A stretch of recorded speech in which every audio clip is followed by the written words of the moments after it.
The Senate Judiciary Committee conducting hearings on violence by motorcycle gangs heard some explosive testimony from a former Hells Angels member. Rita Braver has details.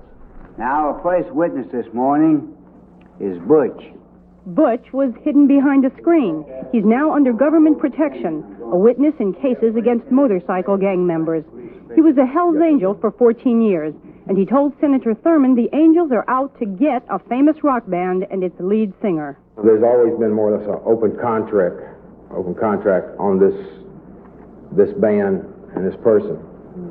And there's been 2 attempts that I know of that failed.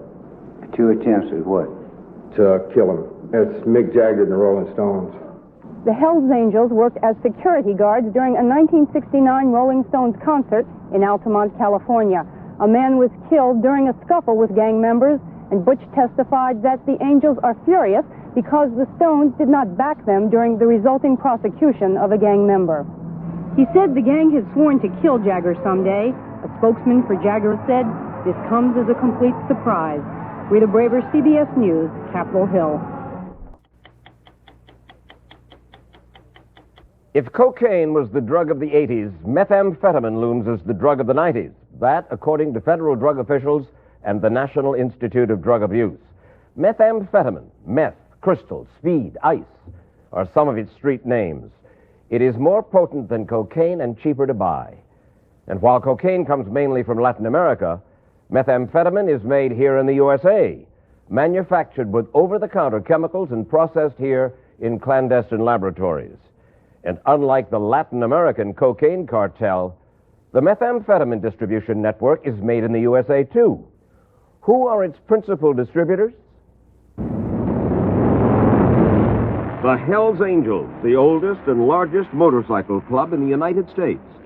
Well known as a fraternity of rebels, a gang of outlaw bikers, but not as well known as the allegation by the U.S. Department of Justice that the Hells Angels are movers and shakers in the illegal business of making and selling methamphetamine. Matt Pavoni of the U.S. Organized Crime Drug Task Force in San Francisco. There is no other organized criminal group that has as much of an influence in methamphetamine manufacturing and trafficking as the Hells Angels, from what we know in law enforcement. And the reason for that is? The reason for that is, based on the number of investigations we've conducted involving methamphetamine trafficking, the group that shows up time and time again, particularly in the western United States, is the Hells Angels Motorcycle Club. Cisco Valderrama is president of the Hells Angels' largest chapter in Oakland, California. The Hells Angels do not manufacture and distribute methamphetamine. I know a lot of, or some, I shouldn't say a lot, some members have gotten arrested for it. But you're talking about the Hells Angels. No, the Hells Angels do not. Methamphetamine is an addictive stimulant that, as we said, threatens to replace cocaine as America's drug of choice. Why? First of all, it's domestic. Unlike cocaine and unlike heroin, for example, we're able to produce methamphetamine completely within the United States. It can be manufactured here, packaged here, and distributed here. The main reason for meth's growing popularity is the high it produces. A euphoria said to be similar to that of cocaine. The drug is usually injected or inhaled, or it can be smoked. The high from methamphetamine can be at least as great as cocaine, and the big advantage is it lasts significantly longer. How much longer? Well, a high from crack, for example, can last as short a time as perhaps 20 minutes. A high from ice can last for anywhere from 12 to 20 hours. How dangerous is it? It's very dangerous. It's a central nervous system stimulant that can cause brain damage, that can cause respiratory difficulties, and can cause all sorts of short-term paranoia. Sounds like PCP. Correct in some ways. And it's actually interesting that the Hells Angels originally got started trafficking more in PCP and then ultimately moved on to methamphetamine. That was back in the 60s when PCP was better known as angel dust, dust of the Hells Angels. Today, according to the FBI, the motorcycle club dominates the meth trade in California, the nation's methamphetamine capital. It is the biker's drug. They control that drug. Anthony Tate, seen here in disguise, was a national officer in the Hells Angels, and for nearly 3 years, the FBI's principal informant inside the club. Why did the bikers, Hells Angels, other bikers, why did they fix on meth as the drug that they wanted to control? Well, primarily the cost, the feasibility, the ease that it's made. For instance, to manufacture methamphetamine, you probably only need 2 days to make, say, $200,000, $250,000 worth of meth. And you're not talking about that much. You're talking 25 pounds of methamphetamine. Is worth $250,000? That would be at wholesale price. Tate says that kind of money has drawn other motorcycle clubs and independents into the meth trade. But the Hells Angels, he says, remain the most powerful. Mr. Tate is a paid informant working for the FBI, and he earns his wages by giving the FBI information that they need and they want. George Christie is president of the Hells Angels Ventura, California chapter. I think that a lot of people are building careers from our lifestyle. Among them, according to Christie, is Anthony Tate, whom the federal government paid some $100,000 during the 3 years he worked as an FBI informant. Tony Tate shows up in Ventura. He asked me to set him up in the drug business. Now, he complained, he cried, he sniveled, he said he was going broke. Someone's got to help him. Now, not being in the drug business, I informed him, no, I cannot help you, sorry. What do you think he was trying to do, entrap you? Absolutely. When you have a case as good as we did, the only thing you can do is attack the individual's credibility. In each case, what I said was exactly the truth. That's why the club calls me Tony Truth. I murdered them with the truth. And juries have apparently found Tate truthful. His testimony has so far resulted in the conviction or guilty pleas of 32 Hells Angels, including the club's leader, Ralph Sonny Barger, who's in prison in Arizona. Hells Angels' convictions have ranged from distribution and possession of methamphetamine to conspiracy to commit murder. Anthony Tate was critical to the investigation because he was the vehicle through which law enforcement was able to get inside the inner workings of the Hells Angels. That inside view, some of it captured on FBI videotape, revealed a multi-million-dollar drug enterprise, Pavoni says. Take, for example, the case of Kenneth Owen, the Hells Angel who later received a 41-year prison term for possession and distribution of methamphetamine. Here's an individual who's found with 30 pounds of 100% pure methamphetamine and $3 million in currency. The estimates at the trial suggested that he had produced some 3,000 pounds of 100% pure methamphetamine. The wholesale value of that much meth is about $30 million. The street value, an estimated $250 million. Pavoni cited the cases of other Hells Angels. Charles Chico Manganiello allegedly operated a clandestine laboratory stocked with enough chemicals to make some 1 million doses of meth per day. Manganiello was sentenced to 40 years in prison for selling methamphetamine.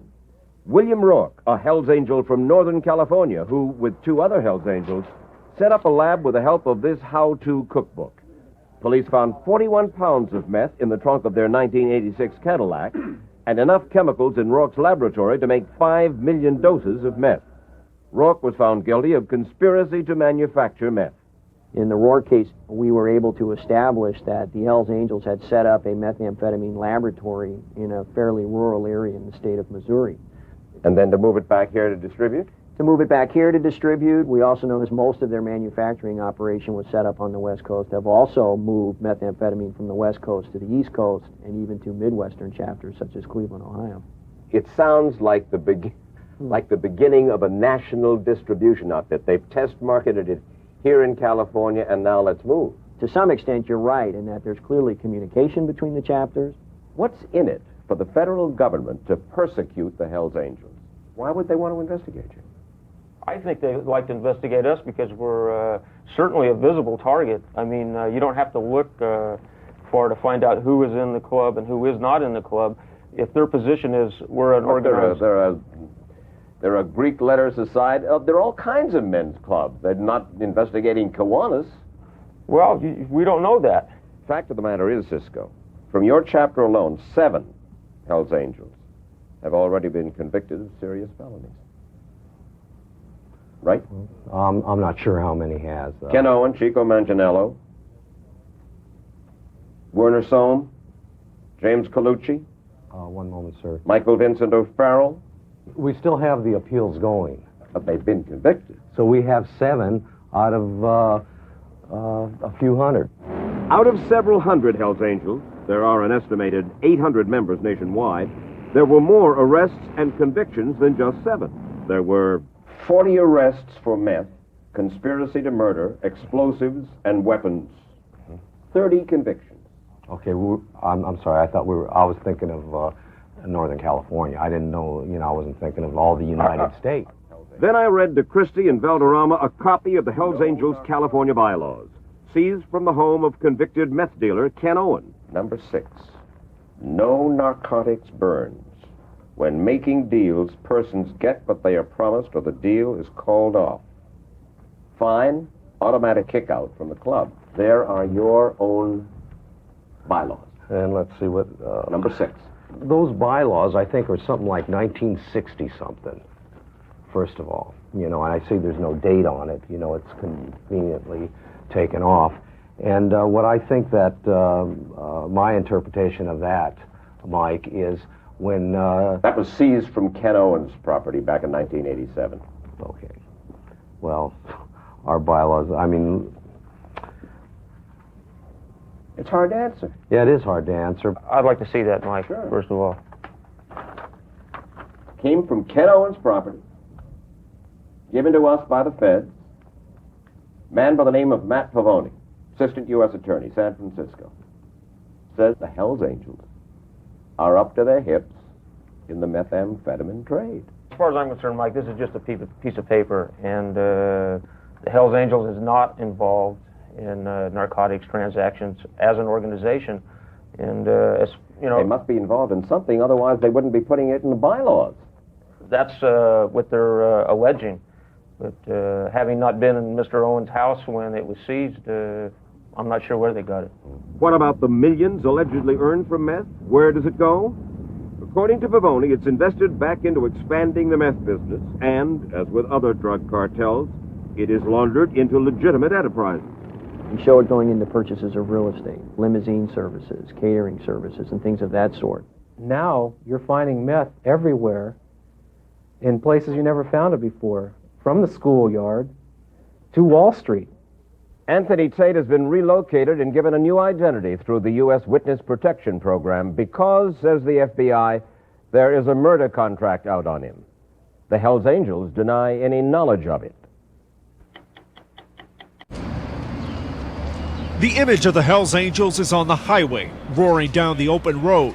But on Wednesday, federal agents hit them where they live, raiding homes and clubhouses across the West Coast. We believe them to be involved in certain crimes such as theft of motorcycles, stripping of motorcycles, narcotics trafficking, trafficking in firearms and explosives. 2 years of investigating the motorcycle gang paid off at dawn as agents conducted raids from Alaska to Arizona, with Washington, Nevada, and California in between. Neighbors going out to grab the morning paper were shocked to find SWAT teams surrounding their homes. I was definitely scared that there were so many guns around, that sort of thing, especially pointed at my front door. Agents seized more than 100 firearms and 1,000 rounds of ammo. But in perspective, it took some 700 officers working across 5 states, and they only came up with $40,000 and a quarter pound of the drug methamphetamine. I'm not at all disappointed. You go where the leads take you. The image of the Hells Angels has changed somewhat over the years. These days, you're liable to find some middle-aged motorcyclists selling T-shirts or raising money for charity. But agents say that's often a cover for a gang police still consider criminals. If you have a Toys for Tots run on the same day that you're cooking methamphetamine, which is your real persona? Some of it was evident last year when Hells Angels brawled with another gang inside a Nevada casino. 3 gang members were killed and another 12 people injured. Federal agents say Wednesday's raids were a start to taking away the kinds of weapons gang members used that day. Chris Lawrence, CBS News, Los Angeles.